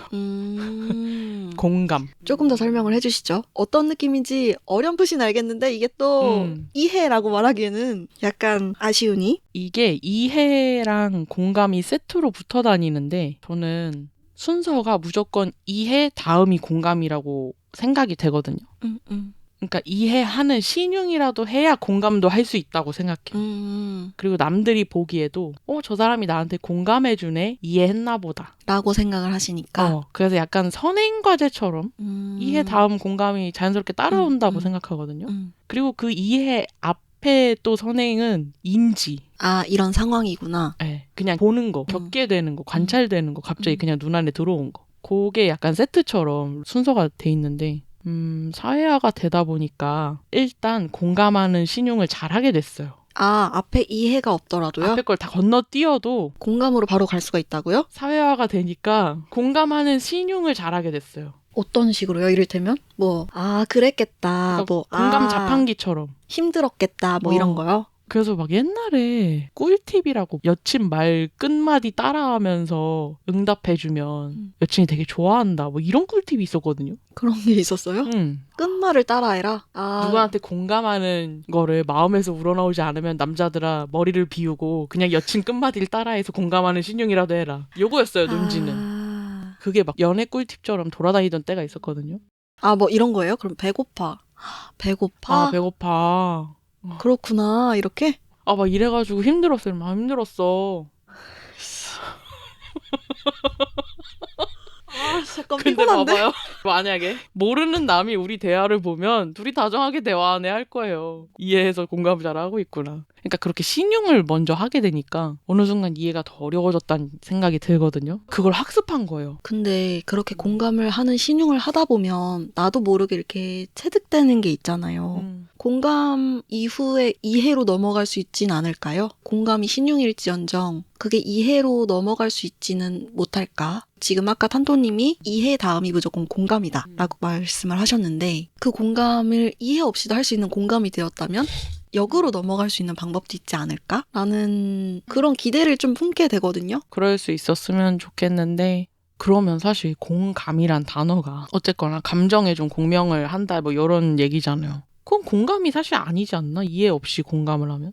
약간 저 지금 단어에 붕괴가 오고 있는 것 같은데. 그러니까 뭐냐면 상대의 감정에 같이 공명한다 하잖아요. 저 사람의 사정이나 말뜻이나 무슨 심정인지 이해를 하나도 못했지만 정말 학습한 대로 공감하는 어떤 표현만을 제스처만 취하면 그게 공감이 아니잖아요. 그쵸. 이제 약간 그런 생각을 반대로 하게 되는 거는 만약에 그런 제스처가 실제로 발화자는 공감한 게 아닐지언정 만약 받은 사람이 그걸 공감을 받았다라고 느낀다면 그건 정말 무용한 일일까? 그 지점에서 이해도 비슷하게 느껴져요. 이해도 결국에는 내가 정말 한 매개, 게 아니어도 그 언어. 사실 이해를 못했지만 이해해 라고 하는 말 자체가 힘이 되는 상황이 있었거든요. 직감적으로는 알았어요. 저 사람이 내가 한 말을 이해 못하는구나. 근데 이해한다고 말을 해주는 거예요. 그런 말을 해주는 친구가 아니었는데 그거 자체에서 이거는 100% 이해받지 못했어도 위로는 됐어요. 어떤 그 상황은 좋았어요. 그러니까 이게 결국 언어, 표현, 전달, 소통 이걸로 사실 이해랑 공감이 갈린다는 느낌을 받아요. 위로도 어떤 사람이 그렇고. 어떤 상황에서 어떻게 말을 하느냐가 정말 큰 변화를 초래하죠. 같은 이해라는 단어에서도. 그래서 저는 이해, 공감, 뭐 소통 이런 단어들이 가끔 너무 잘못 포장된 어떤 걸 보는 느낌이 들어요. 과대 포장된 것 같기도 하고. 살짝 이해가 안 됩니다, 지금. 약간 그런 건 있어요. 이해를 받아야 한다라는 어떤 사회적인 흐름이 있는 것 같다는 느낌은 들어요. 나는 공감 받아야 하고 이해 받아야 해. 그랬을 때 내가 치유의 시작이 될 수 있어. 지금 말하려는 게 이런 게 아닌 거죠. 그러니까 전 지금 이해를 못한 거예요. 신화 같아요. 아, 이거 예시를 어떻게 들어야 될지 모르겠어요. 만약에 여성성이라는 어떤 신화를 믿는 것처럼 이해, 공감, 연민, 소통 이게 모든 게 가능할 것 같은 그런- 뉘앙스를 자꾸 어. 풍기는 거. 그런 게 너무 과대 포장된 것 같다고 느껴요. 그 과대포장이라는 단어가 어떻게 쓰인 건지가 이해가 안 돼요, 지금. 그러니까 사실 저는 누구도 서로를 이해 못한다고 생각해요. 저도 그건 그래요. 그게 힘들다고 생각해요. 어렵죠. 근데 가끔 우리가 각자의 궤도를 지나면서 가끔 마주쳐서 이 지점에서 만나다니 이 지점은 살짝 이해가 될 것 같기도 하고 또 자기 궤도를 살아가는 거죠. 그런 단편적인 어떤 그 시점에 정말 타이밍과 우연이 잘 맞아서 전해지는 이해는 왠지 있을 것 같은데 주고받는 게 그 외에는 그냥 신화 같아요.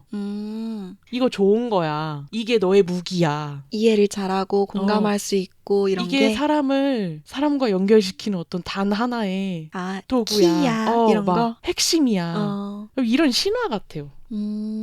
의미가 없다 뭐 이런 건 아닌데 그 신화 같은 게 되게 무용하게 느껴질 때가 있어요.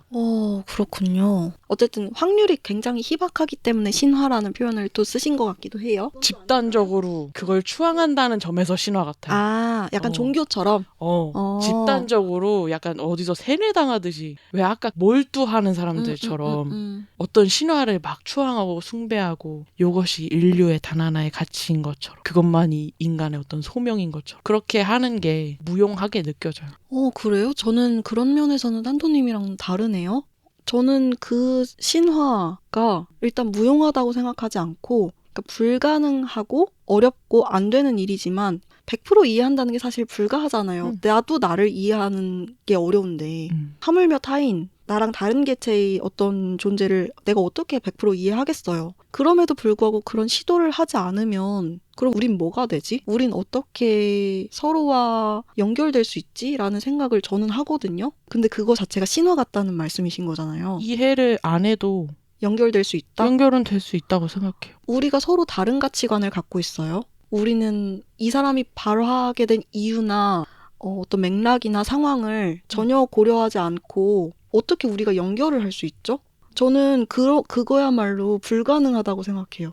그러니까 방금 말한 또 워딩 중에서는 상대의 상황을 전혀 고려하지 않는다는 내가 이해를 못하는 것과는 좀 다른 영역 같거든요. 그럼 저랑 이해라는 단어를 쓰는 방식이 그런 것 다른가 같아요. 봐요. 저는 그런 고려도 이해라고 생각하거든요. 그런 상황에 대해서 인지를 하는 거. 그래서 그래서 이 사람 이렇게 말할 수밖에 없었구나. 라는 게 이해라고 저는 생각했어요. 인지랑 고려가 또 달라지는 것 같아요. 나뉘는 것 같아요. 그걸 고려하는 것은 이 사람의 또 다른 선택이고 인지까지만 되어도 연결은 될 수 있다고 생각해요. 물론 뭐 요즘 말하는 같이 투쟁하는 연대 요렇게까지는 이어지지 못하겠죠. 저는 그게 필요하다고 생각해서 그런 연결이 사회에 있지만 매우 부족하고 더 많아져야 된다고 생각하고 있기 때문에 그게 부족해서 지금 우리에게 이렇게 분열된 세계가 되었다라는 생각이 저는 많이 들거든요. 같이 함께 투쟁하는 정말 끈끈한 연대가 생기려면 느슨한 연대가 많아야 확률상 그게 많이 나올 수 있다고 생각하거든요. 근데 느슨한 연결은 이해하지 못해도 가능하다고 생각해요. 저는 달라요. 그거는. 그래요? 네. 그게 어떻게 가능한지를 지금 이해가 안 돼요. 판토님에게 느슨한 연결이 뭔데요? 우리 독서 모임 같은 거? 제가 생각하는 대표적인 느슨한 연결은 독서 모임 같은 거예요. 사실 독서 모임에서 만난 누구도 저는 그 사람들이 이해가 된 경우는 없거든요. 이해했다는 게 저 사람이 저런 말을 하는 거를 이해했다는 게 받아들였다라는 거예요? 탄토님에게는? 저한텐 그런 것 같아요. 이해가 약간 수용해보려는 탄토님이 그 사람의 입장을 수용해보려는?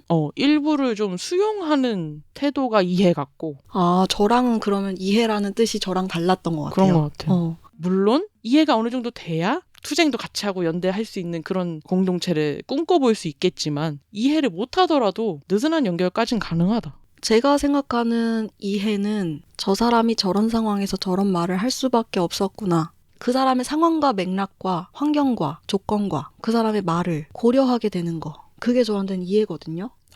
저는 거기까진 인지예요. 고려는 내가 이해해보려는 어떤 수용의 노력이 들어간 거예요. 그럼 공감은 뭔데요? 그게 돼서 그 중에 이제 나랑 연결되는 게 있으면 어떤 그 감정에 공명하게 되는 것. 저는 이해라는 것 자체가 적극적인 것 같아요. 좀 더. 솔솔님이 말한 이해보다. 적극적으로 내가 그것의 막 근원을 더 궁금해하면서 이해를 해보려는 노력? 그러니까 예를 들면 우리 막 모임에서 저는 이래요 했을 때 저렇게 생각하는 사람도 있구나. 거기까지는 이해가 아니에요. 제 기준에. 저는 근데 그렇게 생각할 수 있겠다. 그러니까 거기까지는 저는 인지예요. 이해는 아닌 것 같아요. 진짜요? 근데 만약에 내가 저 사람 이해해보고 싶으면 그렇게 생각하게 된 이유는 뭐예요? 혹시 맥락이 있어요? 예전에 이런 경험이 있어요? 하고 내가 좀 수용해보려는 나의 어떤 애씀이 들어가면 거기서부터는 이해 같아요. 저희가 지금 바깥에서 그만하라고 손짓이 와가지고 얘기가 끝나지 못했는데 정리를 일단 해야 될 것 같고요. 정리를 한번 해보죠. 네, 제가 생각했을 때 이해와 일단 탄토님이 생각했을 때 이해가 조금 달랐다는 거. 저는 그 상황을 듣고 그럴 수도 있겠다 까지 되면 그냥 그게 이해라고 생각했어요. 그래요? 그냥 그 상황만 들은 게 인지인 거고 그럴 수도 있겠다가 이해라고 저는 생각을 했던 거죠. 거기까지는 인지. 그러니까 이게 여기서 범위가 다르네요. 달라서 우리가 조금 얘기하는데 이렇게 됐던 것 같아요. 이 얘기를 더 하고 싶은데 지금 일단 그만하라는 저 녹음실 얘기가 하고 싶다 들어와서 진짜. 저희가 일단 급하게 마무리를 해보고요. 다음에 이 이야기는 또 이어서 할 좋아요. 기회가 올 거니까요. 이건 다른 책으로 또 한번 얘기를 해보시죠. 네. 또 이런 건 또 처음이네요.